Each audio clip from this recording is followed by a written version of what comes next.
recordarán ustedes que hemos mencionado parte de generalidades, lo que son las funciones de sangre, y ahora nos queda continuar todavía un poco más con lo que son generalidades, ¿está bien? Y después ya empezamos a entrar a lo específico. Entonces, dentro de generalidades también está lo relacionado con algunas propiedades de la sangre. Estas propiedades ustedes entenderán que hace de que cuando exista alguna alteración pues van a afectar no solamente a los componentes de la sangre, sino más bien al componente que está directamente relacionado con la sangre, que sería el aparato o sistema circulatorio, ¿no es cierto? ¿Por qué? Porque si hablamos de densidad de la sangre, considerando algunos aspectos, veremos que la densidad representada será el peso, o sea, la masa de los elementos córdicos de la sangre, ¿sí?, en relación al volumen de agua, en este caso el plasma. Entonces, ahí podemos hablar de densidad, pero en medicina generalmente se habla de viscosidad de la sangre, ¿está bien? Entonces, esto lo vamos a dejar un poco para solamente un detalle de que la densidad está en relación a la masa, al peso que tienen los elementos córneos y a la cantidad o volumen de agua que tenemos, que generalmente se lo puede medir como 1.050 gramos por ml y en la mayoría de los libros como 1.050 gramos por centímetro cuadrado. Sí, hay algunas relaciones de datos también que van a encontrar, pero no son muy relevantes como ellos. ¿Sí? Cuando hablemos de densidad o de viscosidad, vamos a ver que en algunas patologías se va a aumentar, como aquellas personas. La obesidad, por si acaso, es una enfermedad. Sobrepeso es un paso antes de la enfermedad. Luego, pacientes hipertensos, pacientes alcohólicos y pacientes fumadores pueden tener problemas relacionados a la densidad o a la viscosidad de la sangre. ¿Está bien? Cuando nos referimos a viscosidad, una otra propiedad de la sangre es pregunta. ¿Qué elemento corre de la sangre creen que puede llegar a afectar a la viscosidad de la sangre y que de hecho es una patología muy común en La Paz? ¿Ah? ¿Cuál? ¿Ah? ¿Alguien dijo? Los eritrocitos. Ya, los eritrocitos. Pero si aumentan los eritrocitos, ¿qué enfermedad te da? Bien. Entonces, ¿qué pasa con la poliglobulia? Y hay otros términos más, que después los vamos a ir aclarando. ¿Poliglobulia será lo mismo que eritremia? ¿Será lo mismo que policitemia? ¿Serán sinónimos? Entonces ahí vamos a dejar un interrogante que después lo vamos a aclarar, inclusive en la parte práctica también. ¿Está bien? La viscosidad tiene que ver con eso. Otro aspecto. ¿Saben qué les recomiendan a los pacientes con poliglobulia o policitemia que viven en la ciudad de La Paz? ¿Qué les recomiendan? Las sangrías, muy bien, les quitan sangre, pero eso será un tratamiento relativo, ¿no? ¿Qué les recomiendan después? Que se vayan a vivir a dónde? Lugares cálidos, ya, a lugares más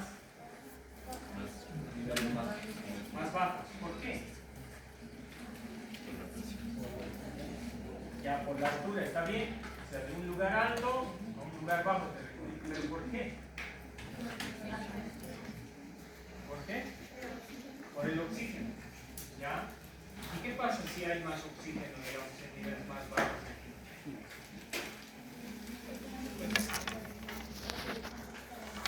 No, pero estamos hablando de la viscosidad de la sangre. No tiene que ver la respiración, digamos. Porque aquí seguimos respirando. Uno que tiene poliglobulia va a seguir respirando. El aumento de glóbulos rojos, ¿por qué es más en la altura que en el valle?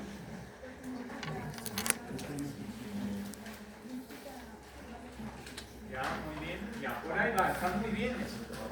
¿Está bien? bien? Estamos razonando y cada vez que ustedes razonan, ¿saben cómo se llama eso? Criterio clínico. Van a empezar a tener criterio clínico. O sea, quiere decir, empiezan a deducir, empiezan a analizar, empiezan a hacer ciertas cosas y eso después se va a transformar en un diagnóstico y ese diagnóstico es un criterio clínico. Eso es lo que venimos a formar acá. ¿Está bien? Entonces, en cuanto a la viscosidad de la sangre, vamos a ver que estará relacionado, por supuesto, con la concentración principalmente de glóbulos rojos, pero ojo, no es lo único, sino también estará relacionado con la cantidad de proteínas plasmáticas que podrían llegar a influir, la temperatura y el grado de hidratación del organismo. En personas deshidratadas, por supuesto, ahí va a haber un falso positivo. ¿Sí? Ahora vamos a ver. La deshidratación, por ejemplo, que muchos de acá no tomamos agua, ¿verdad? ¿Qué nos gusta? La Coca-Cola. Entonces, como no tomamos mucho líquido, a veces nos deshidratamos y por lo tanto puede haber un falso positivo. ¿Qué quiere decir un falso positivo? Que la cantidad de plasma se vea disminuida en relación a los elementos sólidos de la sangre, los elementos formes, pero es un falso positivo, ¿no es cierto? Porque no es poliglobulia, sino es que te falta líquido. ¿Sí o no? Entonces hay que hacer exámenes laboratoriales para determinar si es poliglobulia o no es poliglobulia. ¿Qué tipo de exámenes haremos? Les he pasado un cuadro del grupo. ¿Sí?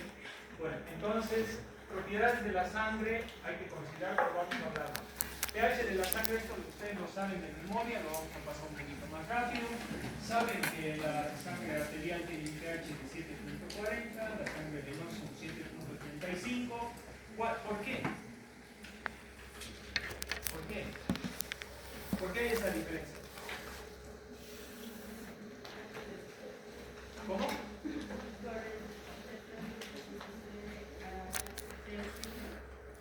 Por ahí va, pero no es el oxígeno. ¿Quién te baja el pH? El hidrógeno. Y cuando se junta o el subproducto de lo que es el dióxido de carbono tendrá un pH más ácido o más ácido. Entonces la cantidad de dióxido de carbono en la sangre venosa es más elevado. ¿Sí o no? ¿Sí? Entonces, como es más elevado, entonces por eso es de que el pH desciende un poquito. Esa es la diferencia. ¿Sí se entiende, verdad?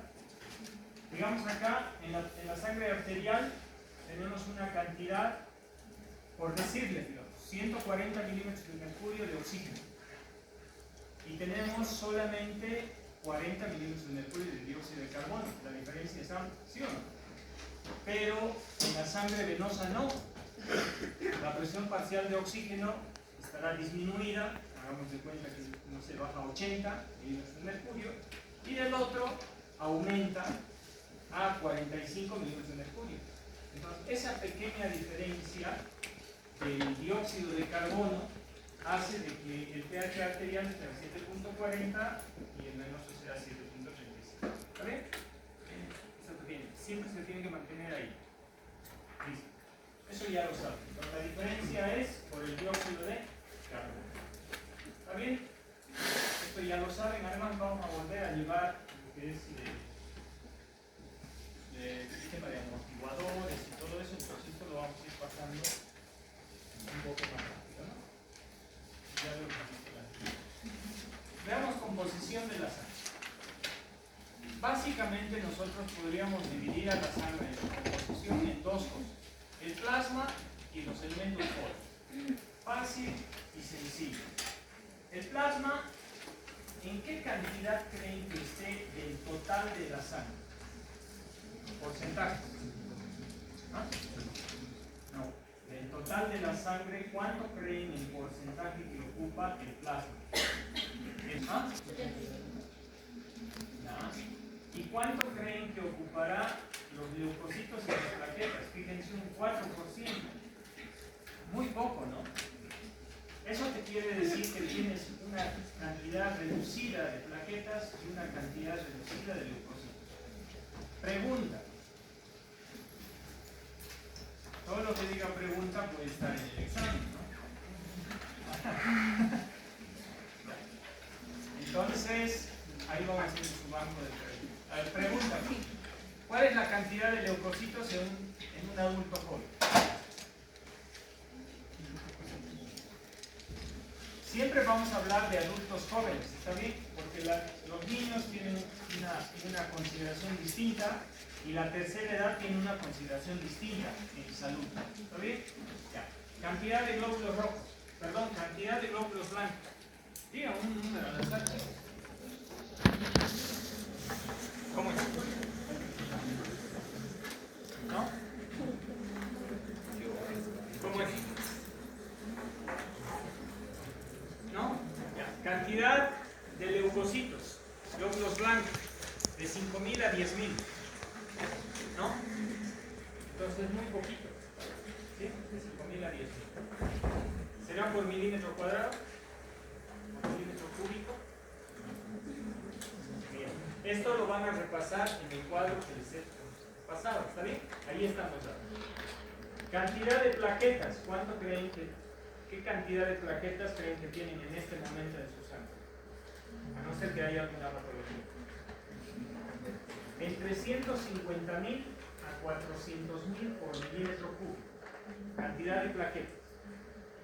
150.000 a 400.000 por milímetro cúbico. ¿Está bien? Ahí. Listo. Fíjense que los leucocitos que van de 5.000 a 10.000 y las plaquetas que van de 150.000 a 400.000 ocupan el 4% del total del volumen sanguíneo. ¿Sí o no? ¿Está bien? ¿Sí? ¿Eso se entiende? Ojo, les he dicho que siempre en fisiología manejen parámetros. Si se dan cuenta, de leucocitos estamos manejando de 5.000 a 10.000. ¿Qué pasa si está por debajo de 5.000? El paciente está inmunodeprimido. ¿Qué te baja tus defensas? El estrés, los antibióticos, alguna enfermedad, ¿sí? Entonces, el parámetro va a ser mínimo de 5.000 a 10.000. Si está por debajo, ya saben, cruzó la línea de la salud y estamos hablando de enfermedades. ¿Qué pasa si está por encima de 10.000? Puede haber leucemia, cáncer. ¿Sí o no? Lo más grave. Entonces, siempre vean parámetros que son dos números. Plaquetas.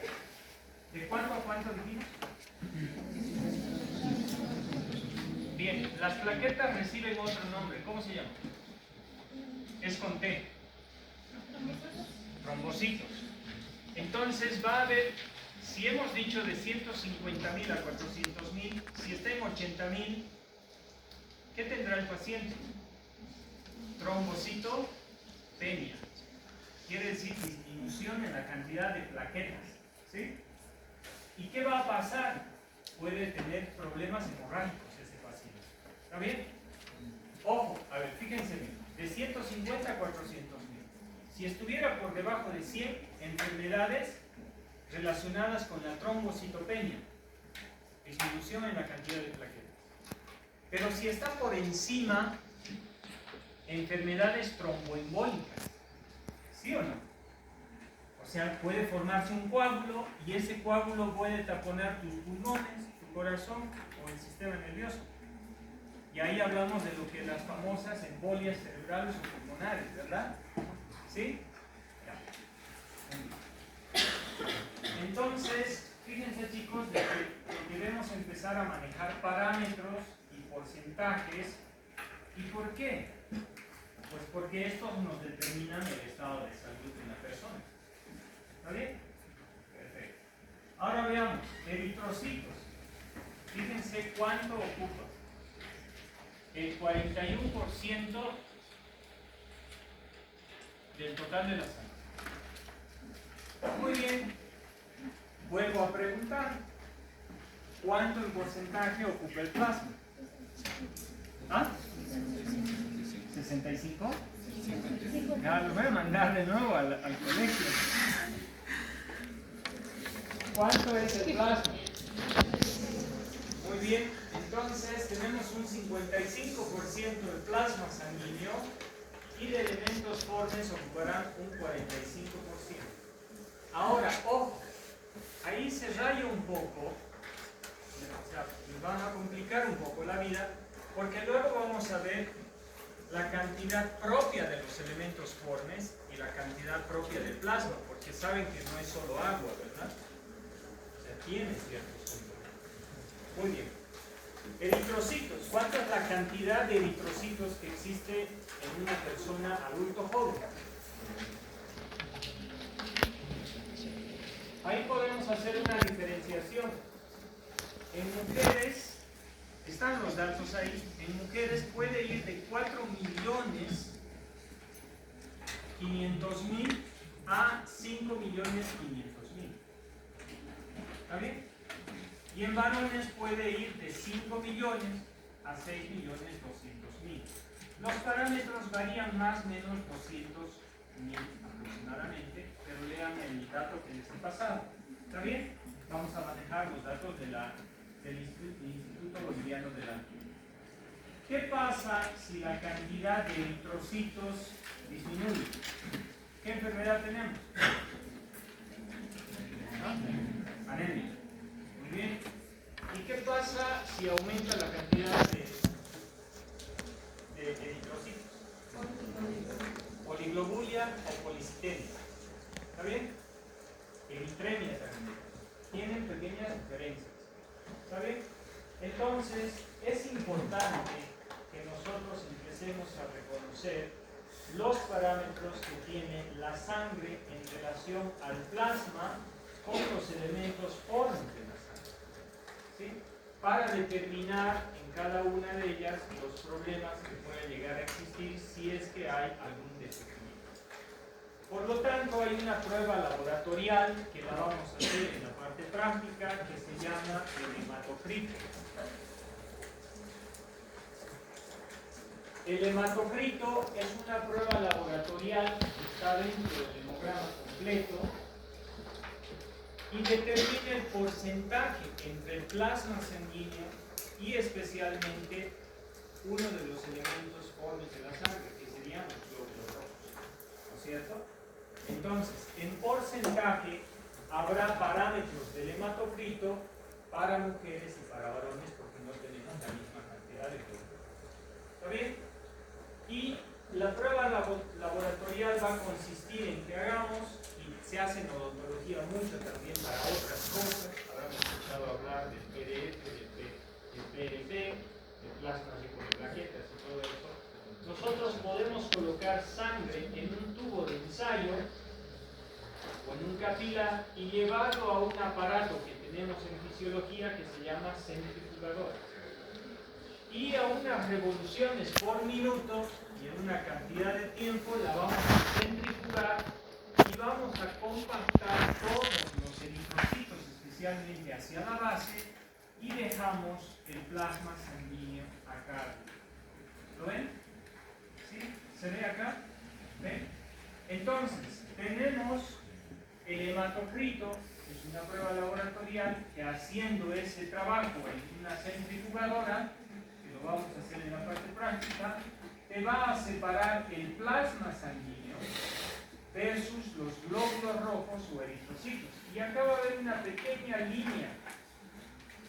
Si decíamos que los glóbulos rojos son millones versus de 5.000 a 10.000, pues por lo tanto en el hematocrito ustedes van a ver acá una delgada línea, y en esa delgada línea blanquecina vamos a encontrar a los glóbulos blancos y las plaquetas que estarán un poco hacia arriba de esto, porque hacia abajo, hacia la parte basal, encontramos a los glóbulos rojos.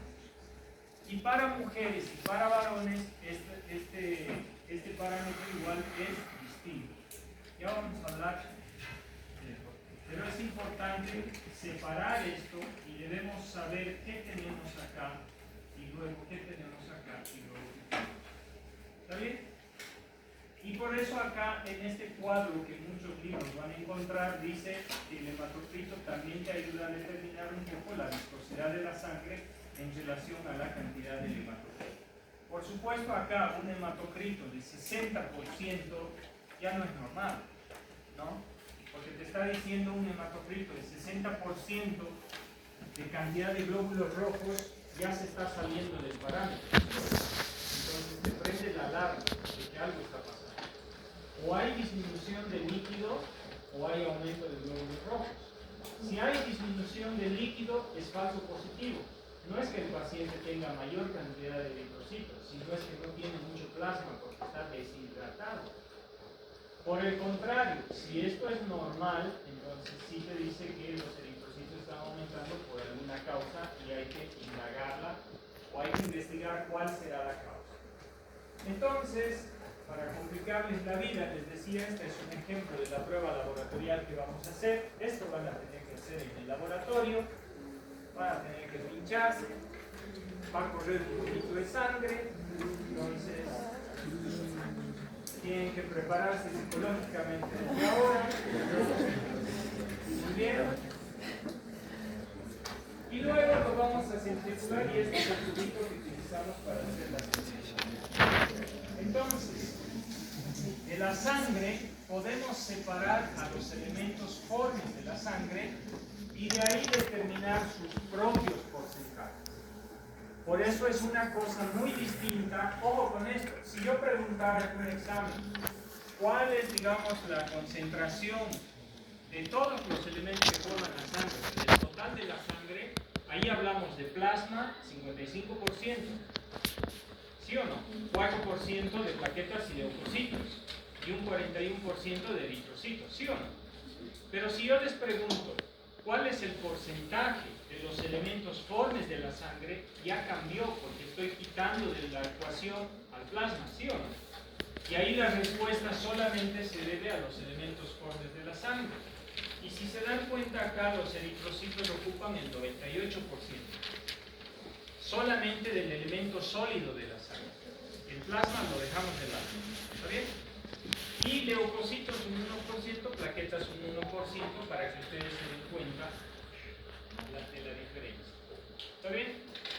Y si hablamos del plasma sanguíneo, vamos a ver que tiene, o se puede dividir en estos tres elementos.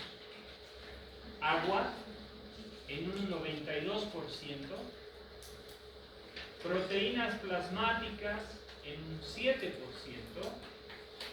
Pregunta de la anterior clase, veo muchas caras que han estado acá. La anterior clase hemos determinado que las proteínas plasmáticas son 3.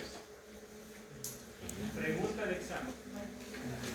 Albúmina, globulina, fibrinógeno. Muy bien. Estoy feliz así. ¿No? Bien. ¿Perdón? No. Albúmina, globulinas y fibrinógeno. Pregunta de examen. ¿Dónde se forman las proteínas plasmáticas? En un órgano grande que tiene la capacidad de regenerarse. Hígado. Muy bien. No, si el páncreas se regenerara sería fantástico. Si te ocurre un problema de páncreas, de hecho estás hasta ahí llegado. No, cuando hay un problema de toda la glándula, no de una partecita. Porque si es de una partecita, claro, ya ves. Si el páncreas entero falla. Bueno, a ver. Entonces, pregunta. Primero eran, ¿cuáles son las proteínas plasmáticas? Ya hemos dicho que son 3. ¿Dónde se forman? En el hígado. Cierto, pero no tan cierto. Y ahí viene otra pregunta. ¿Todas?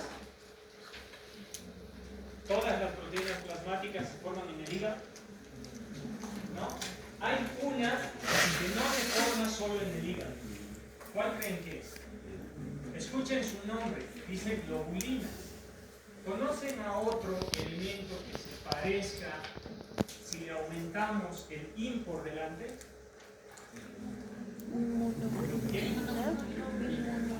Inmunoglobulinas. ¿Y las inmunoglobulinas qué son? Que cuando alguien te ataca, esas inmunoglobulinas te ayudan a marcarlo y a destruirlo, ¿no ves? Una inmunoglobulina es una proteína que viene, ¿cuál es tu nombre? Rubén. Lo marca Rubén y determinamos que Rubén es un agente extraño. Y yo les digo, mátenlo a Rubén. Pero con esta señalización, con esta lucecita es más fácil que lo detecte. Entonces eso se llama opsonización, ¿sí o no? Y las inmunoglobulinas son, su otro nombre es con A. Anticuerpos. Muy bien. Entonces, si son inmunoglobulinas y son anticuerpos, ¿dónde se producirán si no se producen totalmente en el hígado? ¿Y el vaso qué es? ¿El timo qué es? Órganos linfoides. Entonces, ya están 3 preguntas posibles, ¿no? Proteínas plasmáticas, albúmina, globulina y urinógeno. ¿Dónde se producen las proteínas plasmáticas? En el hígado. ¿Todas? No. Las globulinas, también denominadas inmunoglobulinas, se formarán también en órganos linfoides. ¿Está bien? Perfecto, pasamos allá. Y los otros solutos, ¿qué pueden ser? Acá dice, por ejemplo, si leen el primero, dice iones. ¿Qué iones conocen? Sí, pero díganlo, no hay problema. ¿Hierro? No. ¿Ah? Sodio, potasio, cloro.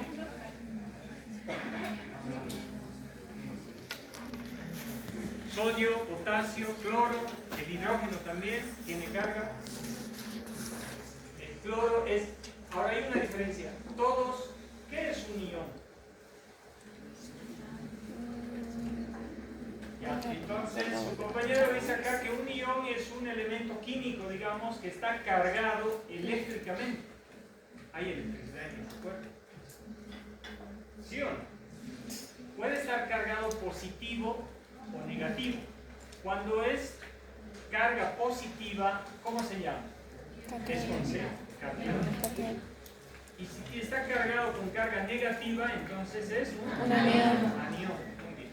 ¿El cloro será un catión o un anión? Un anión tiene carga negativa. El sodio y el potasio, cationes. Muy bien. Les cuento que todo funciona con esos compuestos iónicos. Todo. De hecho, lo que están haciendo ahora, lo que yo estoy haciendo, todo está funcionando con el intercambio de sodio, potasio, calcio, cloro, magnesio. ¿Por qué? Porque tu sistema nervioso, para conducir la transmisión de un impulso nervioso, trabaja con eso. De hecho, para que mi músculo se mueva y cada vez que yo levante la mano o levante la voz para emitir un pensamiento o algo, mis neuronas están haciendo transmisión y sinapsis de un impulso nervioso. ¿Sí? Que de muchos en este momento ahorita quiere ceder, están queriendo dormir, porque tengo una voz arrulladora, ¿no? Ya, entonces chicos, todo,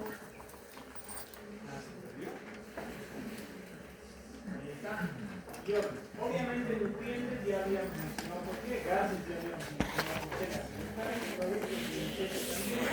sustancias reguladoras.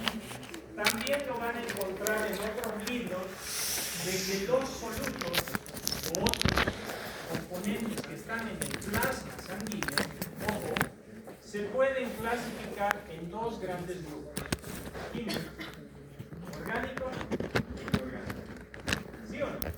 Entonces de ahí determinaremos qué es orgánico e inorgánico. Por ejemplo, los iones serán orgánicos o inorgánicos. ¿Ya? Las proteínas serán orgánicos o inorgánicos. Y esto es lo único que tienen que saber, qué es orgánico y qué es inorgánico. Así se clasifican las dos. ¿Está bien? Bueno, funciones de la sangre, vamos viendo. Entonces, ya sabemos que el 98% de linfocitos, 1% de leucocitos, 1% de plaquetas. En el otro lado, este es otro cuadro donde te dice que el 92% es agua, proteínas plasmáticas ya lo dijimos, y otros solutos, los electrolitos, muy importante, glucosa, y aquí pueden determinar ustedes qué es orgánico o inorgánico. Electrolitos. Vamos cantando, chicos. Electrolitos, glucosa, lípidos, vitaminas, hormonas, enzimas, ácido úrico, urea, creatinina. Entonces ustedes separan qué es orgánico y qué es inorgánico. ¿Qué sirve para la función de nuestro organismo y qué sirve de desecho? O mejor dicho, ¿cuáles son los elementos de desecho? ¿Está bien? Perfecto. Entonces, para hablar de esto, les decía, todavía somos en realidad porque los estoy evaluando un poco y particularmente me siento muy contento porque ustedes participan mucho y eso quiere decir que sí tienen conocimiento muy consolidado desde la parte de abajo, entonces el trabajo va a ser mucho más sencillo. Hagamos un repaso. ¿Cómo se llama el proceso de formación de todos los elementos formes de la sangre? Vamos a hablar entonces, para entrar a las funciones de él. ¿Está bien? Vamos a hablar cuál es la función de y es relacionado a fisiopatología. Entonces, para eso, de introducción, vamos a ver dónde ocurre el proceso o cómo se llama el proceso de formación de las células de la sangre. Hematopoiesis. Y para la hematopoiesis tendremos a la célula madre que se encuentra precisamente, a ver, esta hematopoiesis a las 2 semanas de vida de haberse concebido el óvulo y el espermatozoide, ¿dónde se forma? La hematopoiesis, ¿dónde inicia? En el saco vitelino. Muy bien. A los 3 meses de gestación, cuando está el producto todavía dentro del vientre de la madre, a los 3 meses, ¿dónde pasa la función hematopoiética? Al vaso y al hígado. ¿Sí o no? ¿Ya? Y después de que naces, ¿a dónde pasa? A la médula ósea, con R. Médula ósea. ¿Cuántos tipos de médula ósea hay? Roja y amarilla. Muy bien. La amarilla es grasa, ¿no? Entonces es inactiva. Bien. Entonces, la hematopoiesis se va a dar de esa forma, no solamente es en la médula ósea, después de que naces y ya se consolida en la médula ósea. Dato curioso, hasta que cumples la adultez, ustedes por ejemplo ya su médula ósea de varios huesos ya ha degenerado, se ha vuelto médula amarilla y solo va a estar en algunos lugares nada más, de hecho a partir de los 20 años queda relegada a ciertos lugares. ¿Está bien? Bueno, de hecho digamos de que necesitamos de una célula madre pluripotencial. ¿Está bien? ¿En cuáles son los 2 elementos de blastos que se van a generar acá? ¿Qué origen y qué origen va a ser? Las células. Tienen 2 caminos. O se van por este lado o se van por este otro lado. Si se vienen por este lado, ¿cómo se llaman? Se vienen por este otro lado. ¿Alguien sabe? Su origen. Con M. Mieloide. ¿Está bien? Y al otro lado va a ser con L. Con L. Si uno es mieloide, el otro va a ser con L. Linfoide. ¿Bien? ¿Dijeron? O yo quiero creer que dijeron. Muy bien, entonces, vamos a tener, y hay que diferenciar de que la célula madre, que es cuando recibe un inductor químico, le va a decir a esta célula madre, necesitamos que te vayas por el lado mieloide, que quiere decir, son todas las células que se forman en la médula ósea propiamente dicha. En cambio, va a venir otro inductor químico y le va a decir a esta otra célula, tú vete por el lado linfoide. Y le vas a producir un tipo de células distinto, que de pronto sí tienen un origen en la médula ósea, su maduración terminará en otros órganos. O sea, salen de la sangre para terminar de madurar y después vuelven. Todo eso llevaron, ¿verdad? Entonces, viene acá y podremos tener un tipo de célula madre de origen mieloide que va a dar origen básicamente, fíjense, mieloide, glóbulos rojos, plaquetas y un tipo de linfocito. ¿Cuál será? El monocito. ¿Está bien? Después, el neutrófilo, el eosinófilo y el basófilo. Ahorita vamos a ver. ¿Está bien? Y después, por el otro lado, linfoide, tendremos a las células linfocitos B, linfocitos T y a las natural killer. ¿Sí o no? Esos tres tienen un origen linfoide, porque terminan su maduración en un órgano linfoide. Veamos un cuadro un poco más detallado. ¿Sí? Que este lo han debido ver, pasémoslo rápido porque esto igual es recuerdo. ¿Está bien? Fíjense. Tenemos a la célula madre de origen mieloide y va a provenir a un megacariocito. Y este megacariocito, por si acaso no se lee acá, pero aquí dice médula ósea, acá dice sangre y acá tejido. Entonces las células que se forman en la médula ósea pueden terminar en la sangre o pueden terminar en el tejido. ¿Está bien? Y eso también es importante determinar. El megacariocito, por si acaso, es una célula muy grande y no puede entrar al torrente sanguíneo por completo. Entonces, introduce una parte y se fragmenta y da origen al trombocito, que serían las plaquetas, ¿sí o no? Entonces, el megacariocito introduce dentro del vaso como un pseudópodo, una extensión, se fragmenta y esos fragmentos se vuelven lo que son las plaquetas. Fácil. El eritrocito tiene una secuencia y también el eritrocito al entrar al torrente sanguíneo no entra como una célula madura, entra como un preeritroblasto, un preeritrocito, mejor dicho. ¿Por qué? Porque todavía tiene componentes que no le dejan cumplir su función. 2 días después de que el eritrocito entra al torrente sanguíneo, recién adquiere la capacidad de transportar oxígeno porque pierde todos los elementos que le estaban impidiendo. Termina su maduración. ¿Está bien? 2 días después. Y acá ya tenemos un eritrocito, un glóbulo rojo. ¿Está bien? Muy bien. Pregunta acá, ¿en qué etapa? Acá tenemos un proeritroblasto, un eritroblasto basófilo, un eritroblasto policromático, un eritroblasto ortocromático y luego tenemos ya al reticulocito, mejor dicho, al reticulocito. ¿En qué parte se incorpora la hemoglobina?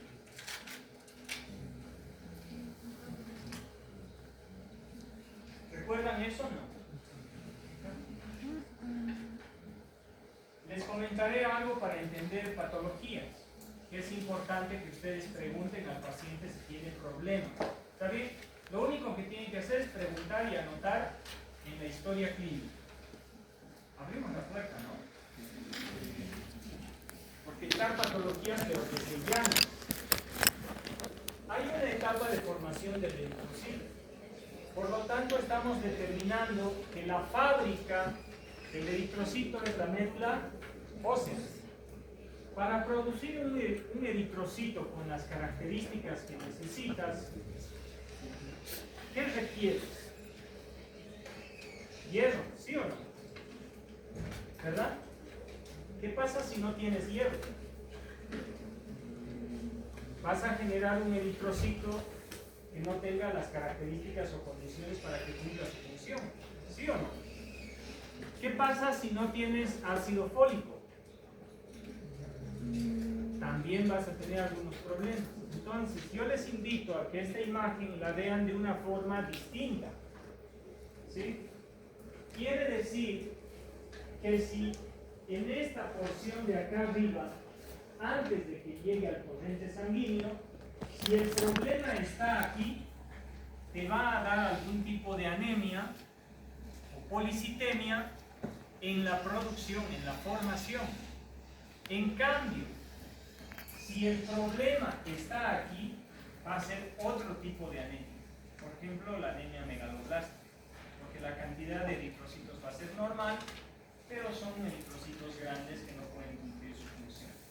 Entonces, para detectar dónde está el problema, yo debo conocer. Por eso es que he tratado de recordarles este cuadro que estoy seguro que lo han visto el año pasado y lo han explicado muy bien todo este proceso. Entonces debemos saber dónde puede estar la falla. Y mi pregunta era la siguiente: ¿dónde o en qué etapa se forma o se incorpora la hemoglobina? Y para formar la hemoglobina, ¿qué necesitas? Y eso es lo que vamos a hacer. Entonces el problema puede estar acá, o el problema puede estar ya en el eritrocito adulto, ¿sí? Que se puede producir también un problema ahí y están muriendo por alguna razón. Entonces, para detectar el problema, yo debo conocer ese paso. Entonces, veanlo este cuadro de una forma distinta. Posteriormente tenemos la célula mieloblástica igual, donde tenemos a los basófilos, a los neutrófilos y a los eosinófilos.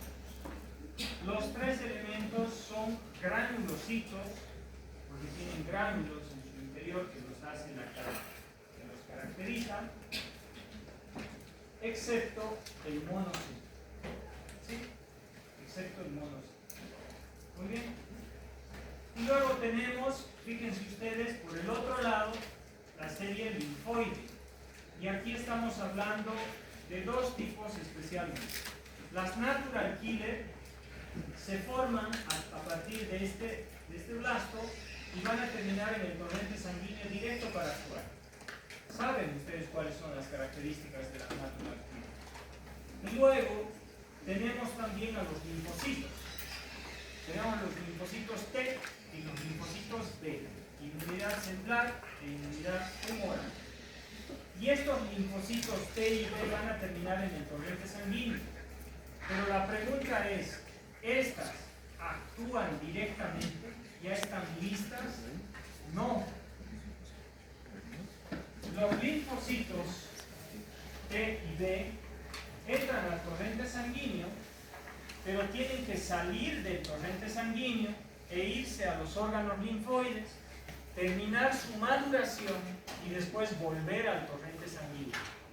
Por eso es de que el linfocito B y el linfocito T y las natural killer vienen de un origen linfoide. ¿Está bien? Muy bien. Entonces, bueno, acá hay una célula adicional que es el mastocito, que es importante, después lo vamos a mencionar. Y luego acá tenemos, fíjense, lo que habíamos dicho en la primera clase, célula basófilo. Célula basófilo y eosinófilo, siempre piensen alergias y parásitos. ¿Está bien? Basófilo y eosinófilo, alergias y parásitos. Siempre, alteración va a estar ahí. Neutrófilo, infecciones bacterianas, virales y demás. ¿Está bien? Y el neutrófilo es una célula madura que entra a la sangre y está listo para fagocitar, que es lo que habíamos hablado en la anterior clase. El monocito es una célula inmadura que solamente va a madurar cuando sale del torrente sanguíneo al tejido y se va a transformar en macrófago entre 4 o 5 días, menciona Guyton, algunos libros mencionan hasta 10 días. Entonces recién va a capacitar para que pueda producir fagocitosis. ¿Está bien? Acá, si ustedes ven en este cuadro y lo buscan en internet igual, este macrófago en muchos lugares cambia de nombre. ¿Conocen el sistema fagocítico mononuclear que se llamaba antes? O monocito macrofágico. ¿Han escuchado hablar de eso? Antes, todavía más antes, se llamaba el sistema retículo endotelial. ¿Alguien? ¿Por nota? Si es así, sí pienso. ¿Nadie? Sistema retículo endotelial, fagocítico mononuclear, monocito macrofágico, ¿no? Les diré una cosa. ¿Ustedes saben cuál es la primera línea de defensa? Celular. ¿Neutrófilos? ¿Ya? ¿Alguien da más? Su compañera dice que es neutrófilos, de la izquierda. ¿Los de la derecha qué dice? ¿Macrófago? ¿Alguien reivindicó? ¿Por qué? Porque si decimos que el macrófago proviene del monocito, pero el monocito tiene que salir de la sangre, transformarse en macrófago, ¿por qué sería el primero?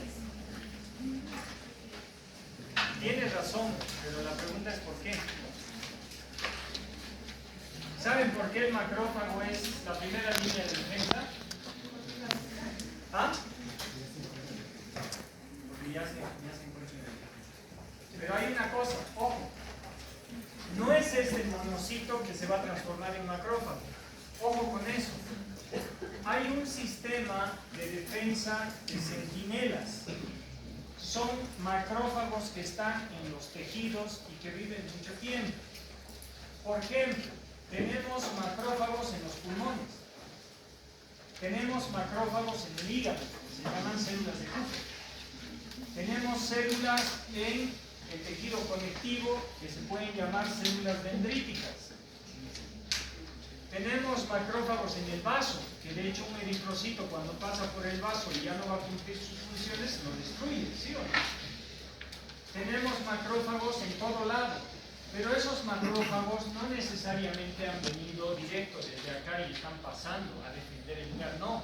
Son centinelas que el organismo ha dispuesto que estén ahí. Y estos centinelas, apenas algo invada, son los primeros que actúan. Y después recién vienen los neutrófilos, porque va a haber la quimiotaxis y llaman a los neutrófilos. Entonces, primera línea de defensa son los macrófagos, pero in situ. No es el macrófago que viene del monocito a atacar. ¿Se entiende eso o no? O sea, el macrófago que está en el tejido ya desde hace rato, no que viene porque hay una infección y están viendo los monocitos, sino es porque están anclados ahí. Ese sistema es el primero que detecta. Inmunidad celular. ¿Está bien? Inmunidad celular. La segunda línea serían los neutrófilos. Pregunta de examen. Primera línea de defensa. Macrófagos, pero in situ. ¿Está bien? O sea, macrófagos. Pregunta de examen. Primera línea de defensa celular. Macrófagos in situ. Los que están en los tejidos, ya se llamen células dendríticas, células de Kupffer, microglía en el sistema nervioso, cualquier nombre que reciba. ¿Está bien? Primera línea. Segunda línea de defensa, neutrófilos. Tercera línea de defensa, monocitos. Porque los monocitos van a venir, salen de la sangre y se van a transformar en macrófagos. ¿Está bien? Perfecto. Muy bien. Bueno, esto ya lo hemos dicho, el saco vitelino a las 2 semanas, el vaso a los 3 meses, la médula ósea apenas nace, y en los huesos membranosos, vértebras, esternón, costillas y algunos huesos largos. Y acá lo vamos a dejar, porque la próxima ya vamos a hablar de